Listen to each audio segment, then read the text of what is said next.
Halo, apa kabar Wong Kito Galo? Selamat berjumpa kembali dalam program berita seputar iNews Sumsel. Di saat Anda siap beraktivitas di pagi hari, saya Catherine Ambarini siap menemani Anda dengan berbagai berita dan informasi menarik hari ini, Senin 29 November 2021. Sajian utama hari ini antara lain, kebakaran landa SMP Negeri 1 Prabu Muli. Jalan. 5 warga tewas ditikam pemuda alami gangguan jiwa.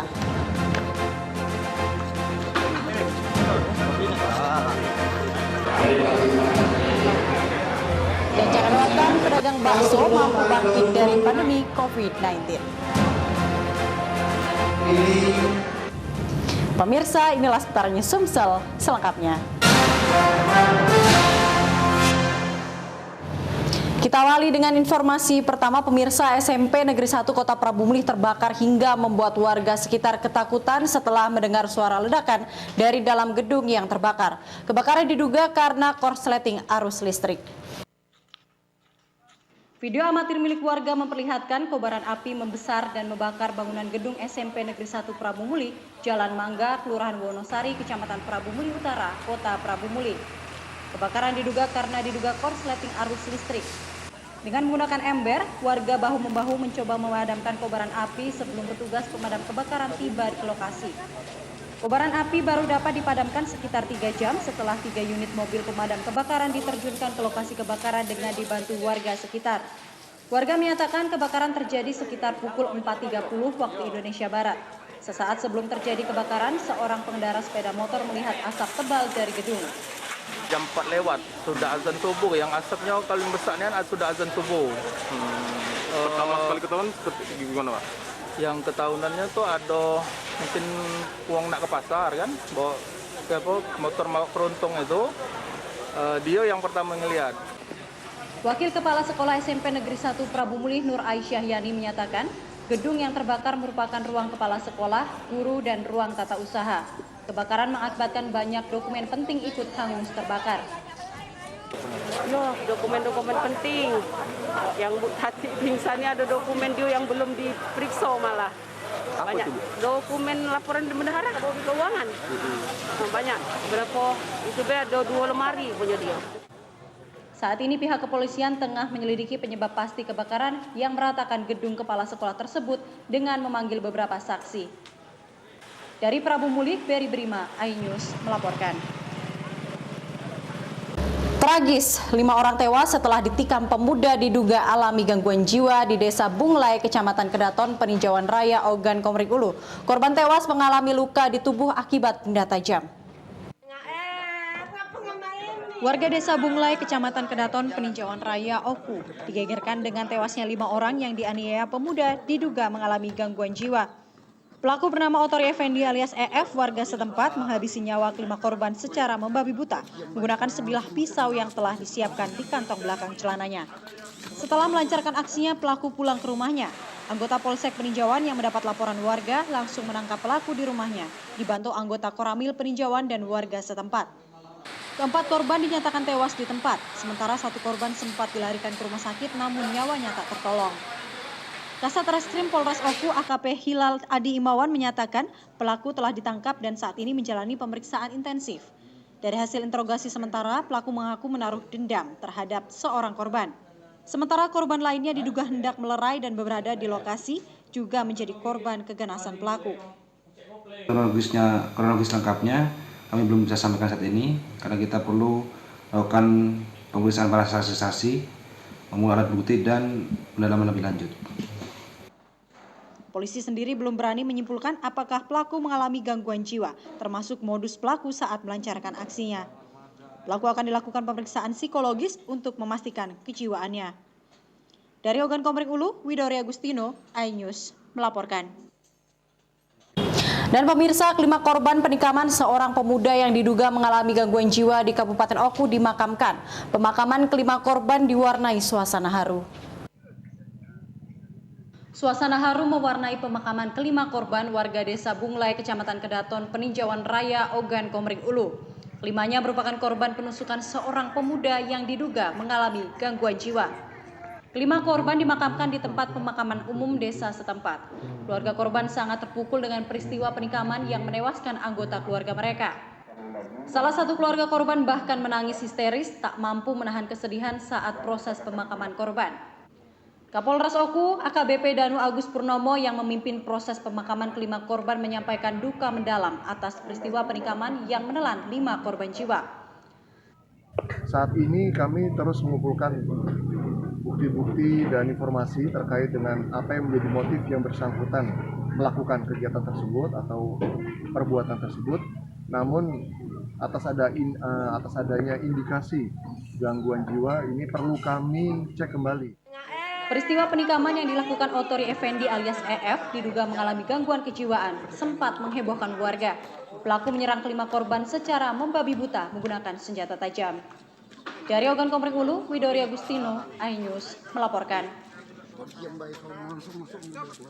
Sementara itu, seorang warga di Kabupaten Banyuasin nekat menyerang dan mengancam anggota unit lalu lintas Polsek Betung Banyuasin. Pelaku marah karena anaknya terkena sanksi tilang kendaraan saat razia kendaraan.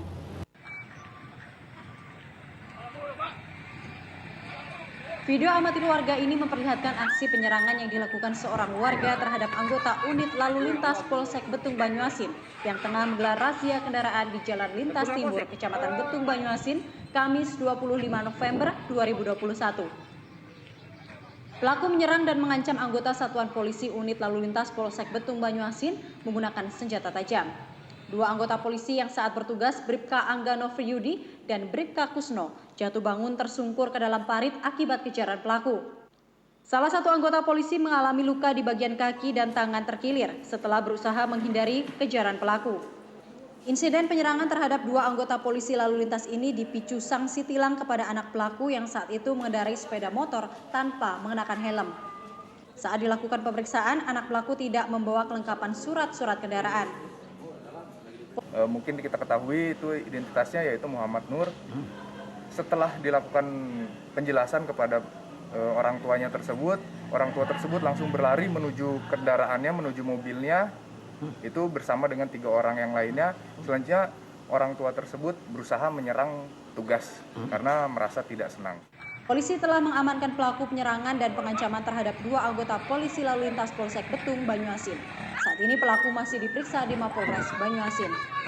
Dari Banyuasin, Ahmad Syaiful, iNews melaporkan. Hujan deras yang melanda menumbangkan 1 pohon ke arah jalan di Desa Paduraksa, Kecamatan Panang Enim, Muara Enim. Peristiwa ini mengakibatkan kemacetan jalan lintas Sumatera sepanjang kurang lebih 10 km. Hujan deras disertai angin kencang mengakibatkan sebuah pohon besar roboh ke jalan lintas Sumatera Desa Paduraksa, Kecamatan Panang Enim, Muara Enim. Kejadian ini mengakibatkan arus lalu lintas macet total hingga 10 km. Tidak ada korban jiwa dalam peristiwa ini, namun berakibat terganggunya arus lalu lintas. Koordinator Rescue Kabupaten Muara Enim, Edi Ramlan, menyatakan terdapat 2 titik pohon tumbang hingga menutup akses jalan lintas Sumatera. Untuk mengurangi kemacetan, pihaknya telah membersihkan 2 lokasi pohon tumbang agar kendaraan bisa lewat. Tapi kemacetan sedemikian parah, kami pun menembus ke lokasi sangat sulit, alhamdulillah clear. Tapi sementara kami di sana juga ada informasi tambahan, terjadi pohon tumbang juga yang menutup akses jalan di Desa Kepur. Rescue Kabupaten Muara Enim menghimbau masyarakat dan pengguna jalan agar selalu waspada dan berhati-hati mengingat kondisi cuaca musim hujan dan angin kencang karena bisa mengancam keselamatan. Warga juga diminta segera melaporkan jika terjadi bencana agar cepat ditanggulangi tim rescue Muara Enim. Dari Muara Enim, Edwin Sasatria, iNews melaporkan. Pedagang bakso mampu bangkit dari pandemi COVID-19. Saksikan beritanya sesaat lagi.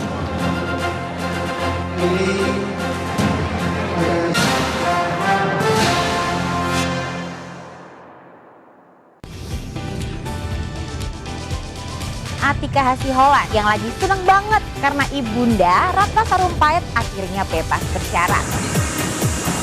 Kali ini Ruben akan melaporkan oknum yang dianggap menghina Bethan dan Thalia Onsu.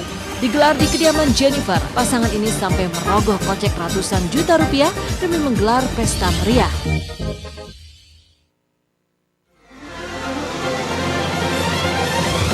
Tim gabungan kembali mengevakuasi korban kecelakaan bus Wijaya. Pemirsa, polisi akan mengumumkan hasil uji balistik penembakan gedung DPR. Pemirsa, razia minuman keras di Tangerang, Banten diwarnai kejar-kejaran polisi dan beberapa pemuda mabuk.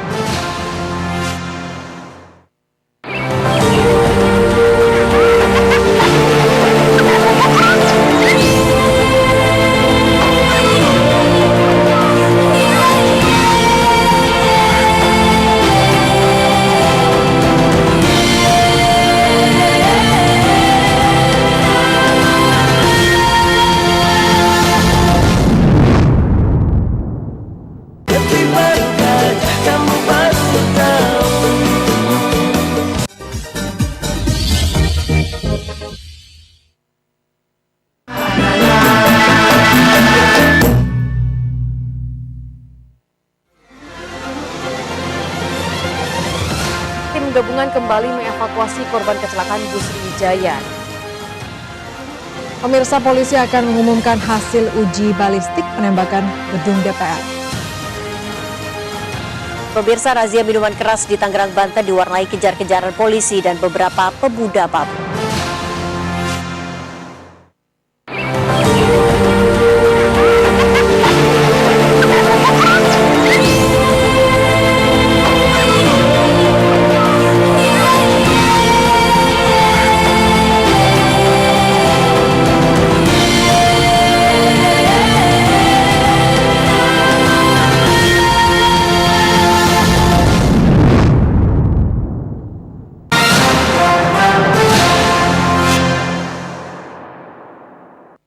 Terima kasih pemirsa, Anda kembali di Seputar News Sumsel. Pemirsa, seorang bocah usia 11 tahun di Musi Banyuasin dianiaya kedua orang tuanya hingga tewas mengenaskan.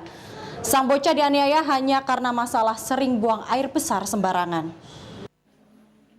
Sungguh malang nasib yang dialami Andika Pratama, warga Kelurahan Mangunjaya, Kabupaten Musi Banyuasin.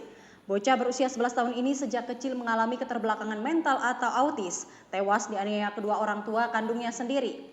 Aan dan Samsidar, kedua orang tua korban, tega menghabisi nyawa anak kandungnya sendiri. Penganiayaan yang dialami Andika berakhir pada 24 November lalu di rumahnya. Dari hasil visum di RSUD Sekayu Musi Banyuasin, di tubuh korban ditemukan sejumlah luka lebam. Aksi pemukulan terhadap korban sering dilakukan setiap hari. Samsidar, orang tua korban, mengaku kesal dengan korban karena sering buang air besar sembarang tempat. Tahu udah di WC. Tahu. Puji Ayu tadi. Masih ngecer. Ya tak. Emosi, Pak. Emosi. Anak pertama ini. Kapolres Musi Banyuasin AKBP Alamsyah Palupesi menyatakan kedua orang tua korban ditetapkan sebagai tersangka dan dilakukan penahanan. Korbannya ke rumah sakit, selanjutnya langsung kita memeriksa orang terdekat. Orang terdekat dalam hal ini adalah kedua orang tuanya. Ya, kita periksa dan dari situ ada kejanggalan-kejanggalan daripada keterangan yang diberikan, sehingga kita terus mendalami pemeriksaan dan kita tetapkan yang bersangkutan sebagai tersangka, dan itu juga sudah diakui oleh. Akibat perbuatannya, kedua pelaku dikenakan Undang-Undang Perlindungan Anak dengan ancaman hukuman 15 tahun penjara. Dari Musi Banyuasin, Edi Lestari, iNews melaporkan. Tim Reserse dan Kriminal Polsek Prabu Mulih Timur, Kota Prabu Mulih menangkap 1 dari 3 orang pelaku spesialis bongkar rumah, hewan ternak, dan tanaman hias di kawasan Kelurahan Gunung Ibul. Dari tangan pelaku, polisi berhasil mengamankan barang bukti 1 unit televisi dan handphone.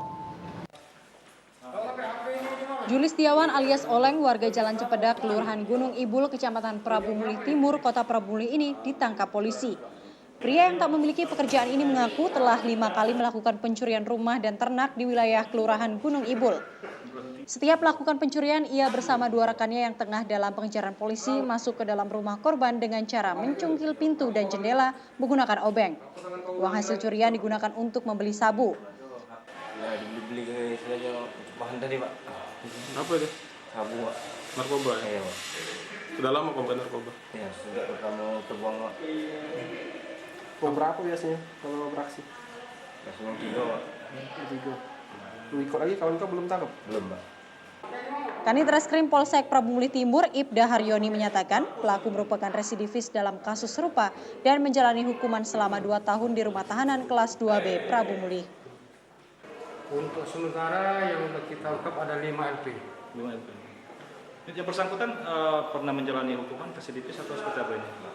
Pernah. Kasusnya? Bongkar rumah juga.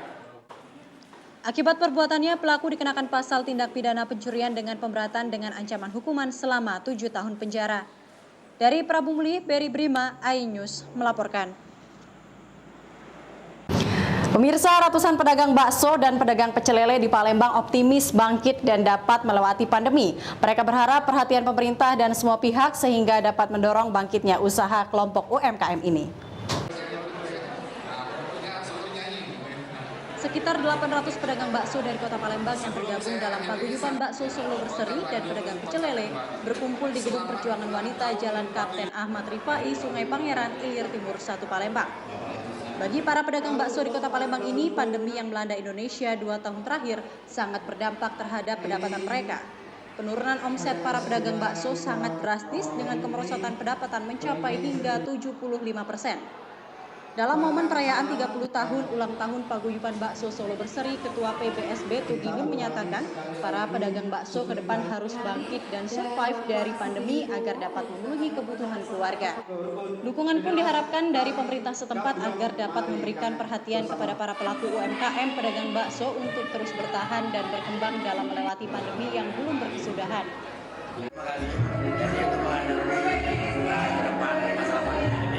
Memang sangat luar biasa dalam jangka setahun sampai 2 tahun ini. Tapi mudah-mudahan yang kita jalankan bersama anggota kita PBSB sangat prihatin.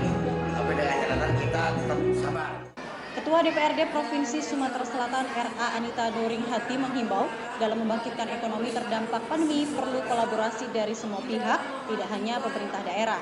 Dengan adanya pandemi, kita berharap kehadiran pemerintah baik untuk program-program yang menyentuh untuk pemberdayaan ekonominya maupun program-program yang untuk pembinaan ke depannya.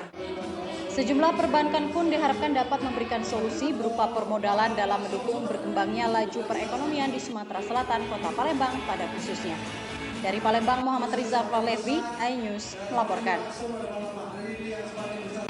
Pemirsa, demikian sajian seputar iNews Sumsel hari ini. Terus saksikan seputar iNews Sumsel setiap Senin hingga Rabu pukul 5.30 pagi waktu Indonesia Barat. Dan bagi Anda yang hendak beraktivitas, selalu terapkan protokol kesehatan untuk memutus mata rantai penyebaran COVID-19.